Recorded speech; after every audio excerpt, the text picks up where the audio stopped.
Welcome to Country Fried Rock, where we have conversations with songwriters for real music lovers who enjoy context and musical connection. We are Country Fried Rock. I'm your host, Sloan Spencer. This week on Country Fried Rock, I'm talking with Caleb Caudle, originally from Winston, North Carolina, now based in New Orleans. Caudle's new album, Paint Another Layer on My Heart, is available through This Is American Music. After his studio recording sessions planned for Nashville fell through, Caudle hit the road with Country Fried Rock alum John Moreland to regroup and road test his songs. It all worked out when he went back to work at familiar ground of Echo Mountain Studios in Asheville, North Carolina. It's a small world this week with lots of mutual friends and Caleb Caudle on Country Fried Rock. I'm Sloan Spencer. This is Country Fried Rock. My guest today on Country Fried Rock is Caleb Caudle, who has a brand new record, Paint Another Layer on My Heart. Welcome. Hey, thanks for having me. This is one of those situations where we know each other and we've kind of been in circles that overlap, but I don't really know that much about you when it comes right down to it.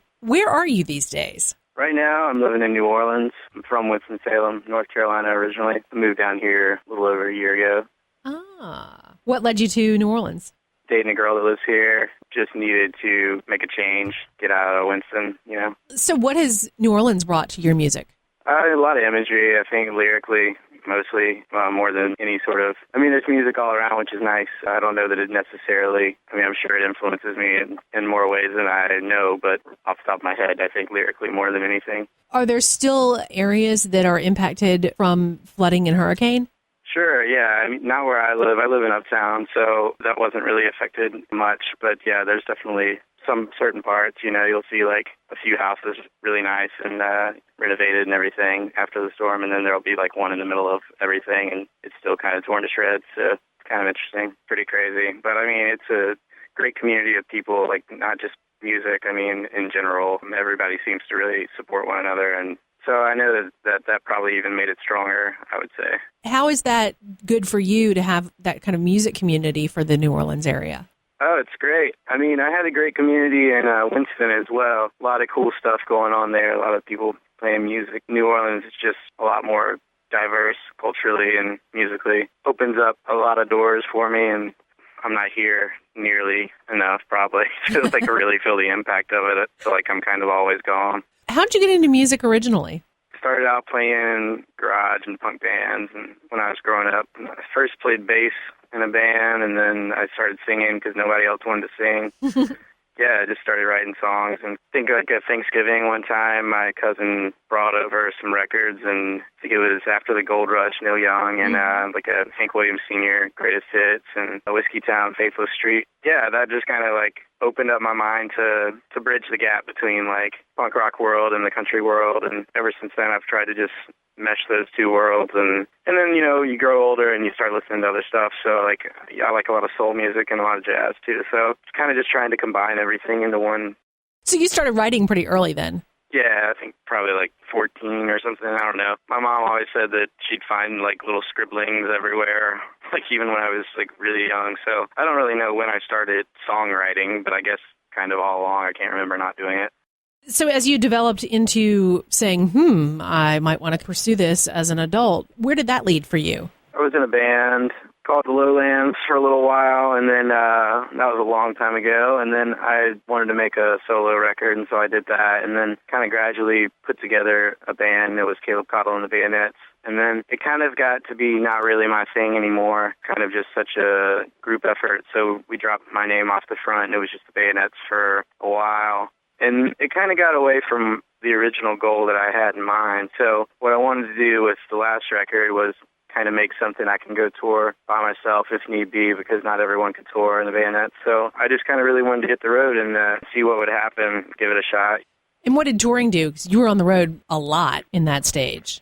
Yeah, it's been great. I've met so many people. I mean, probably tons of people that are going to be listening to this I've met in person, which is nice. It's been cool. I've got to share the stage with a bunch of folks that I really admire their writing and stuff like that. So it's been really cool.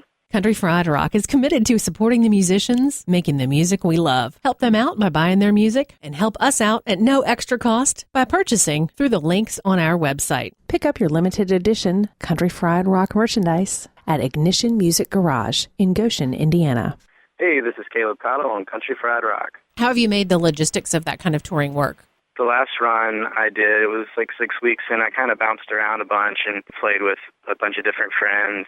And then there's been tours like the one me and Porter did or the one me and John did, where it's just like we'll do the whole tour together and just ride together, and that's really fun too. So to clarify for newer listeners, that's Chris Porter, who was on this show years ago with a former band that he had called the Back Row Baptists, and then he's been on solo, and then he has a record with the Pollies, and then John Moreland, who is recently on the show as well, and one of our most popular episodes ever. To bring everybody on board with who we're talking about here, like I said, our circles overlap a lot.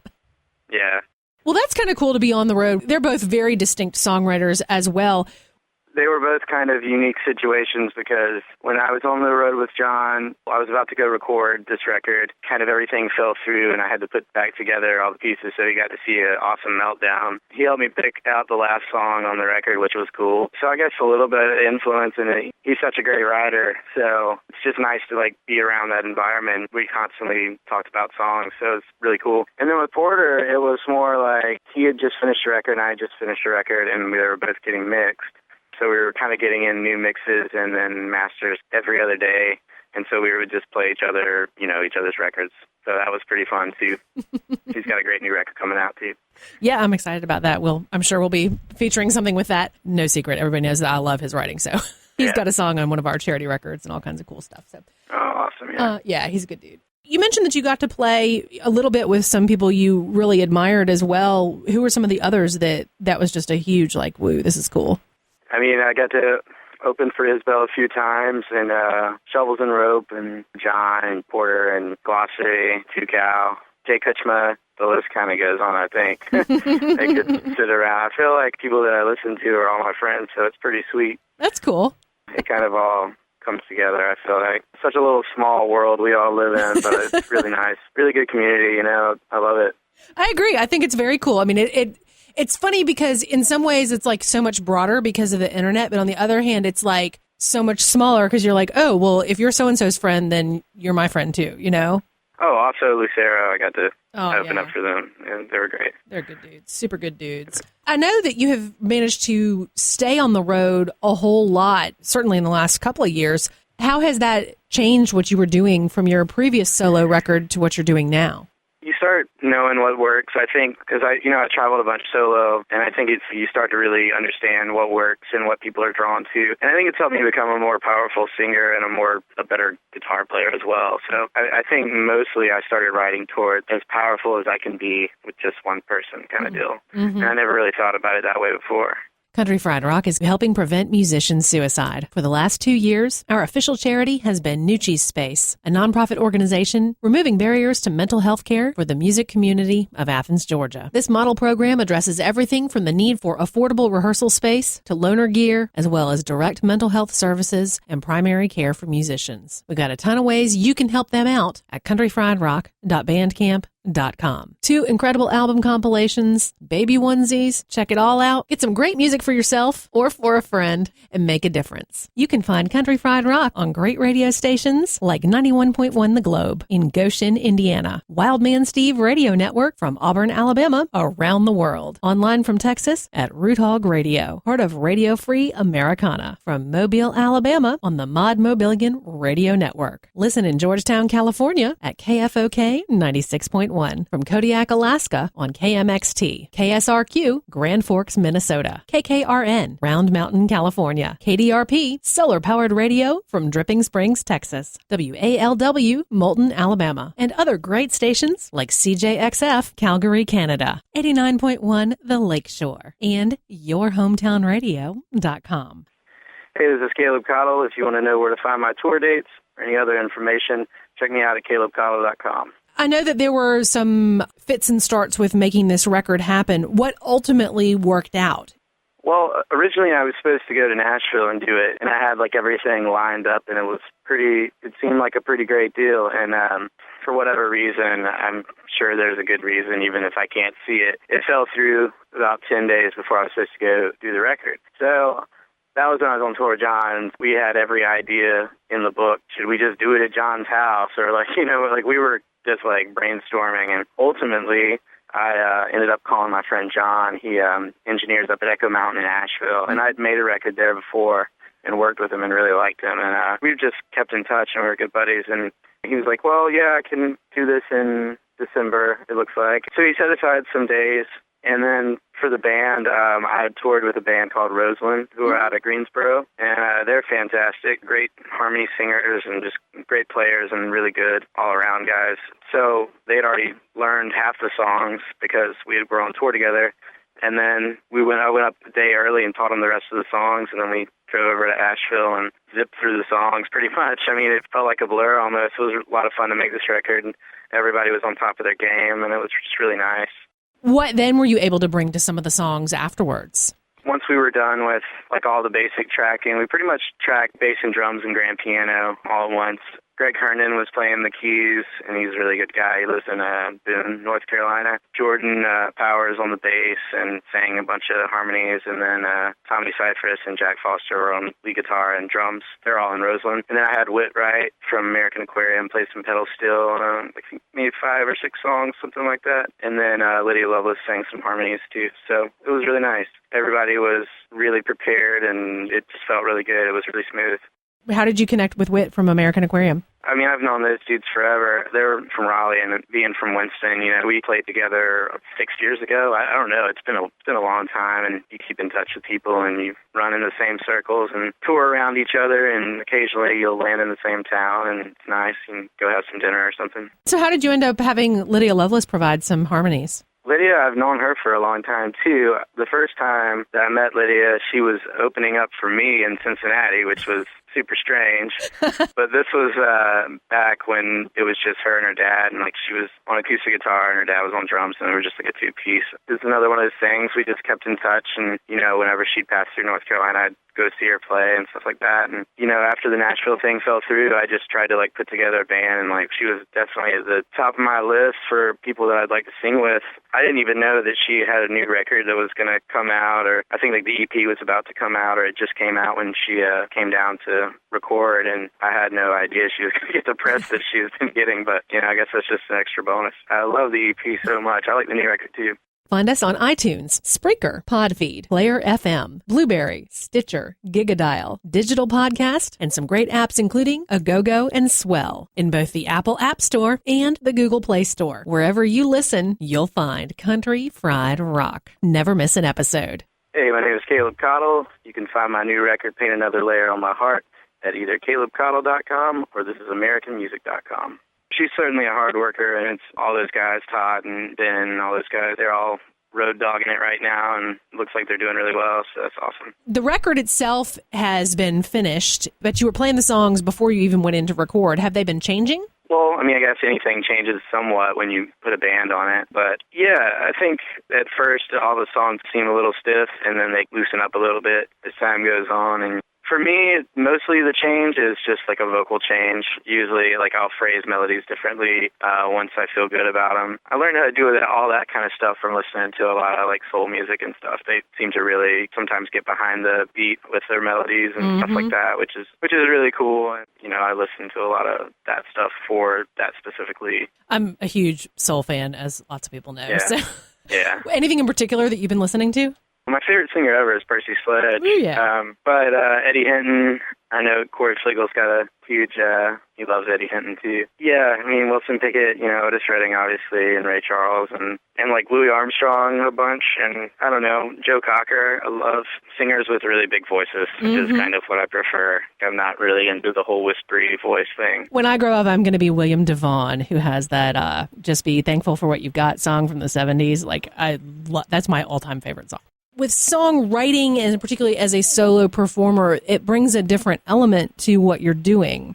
Yeah, definitely. Nobody wants to hear, like, you know, the whispery sad dude in the corner. At least I don't anymore. I'm kind of past all that. I don't mind sad songs. In fact, I love them quite a bit. But, like, if you go see John play, it's like, sure, some of his songs are sad, but he's belting them. And he's like, I never really think of his songs as sad, which is probably crazy to a lot of people. But I don't know. I don't get that vibe at all. I listen to the throws when I'm driving quite a bit, and like when it's like sunny outside. So like, I don't know. It definitely doesn't bum me out. It's too good to bum me out. But what do you like to listen to with all the time on the road you have by yourself? this year has been Small Town Heroes, right for the Riff Raff record, which is unbelievably good. Linda's got a great voice. Robert Ellis' new record, I love. Worried Man from Andrew Combs, I've been listening to a lot of. I don't know, I try to mix it up. A lot of jazz stuff lately. Just kind of all over the board, really. I mean, whatever's the best of whatever genre I'm listening to is kind of what I go for, Jazz is definitely an area where my knowledge is really minimal, so. I don't know if you're into documentaries, but the Ken Burns jazz documentary is phenomenal. It's pretty awesome. I watched all 10 episodes, and it's just really great stuff. As you're moving towards having the record come out, what are your plans with that? Me and Aaron Lee Tashin are going on a tour.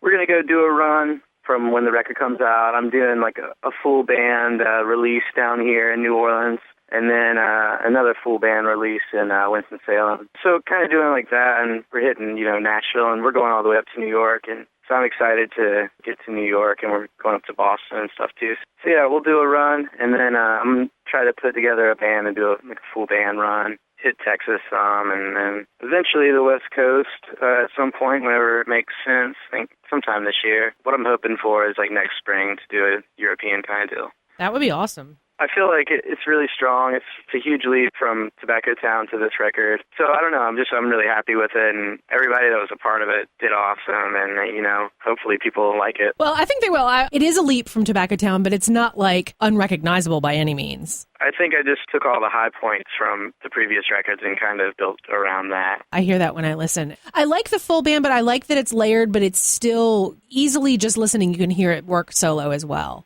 Yeah. I mean, and I wrote all the songs solo and, in a room by myself. So, and then like I toured them all solo. So I was definitely, when I brought them to the band, I definitely wanted them to, realize that, hey, a lot of times I'm playing solo. So, no one's going to overplay or no one's going to step on anyone's toes, and we're all respectful of each other. And it was really nice.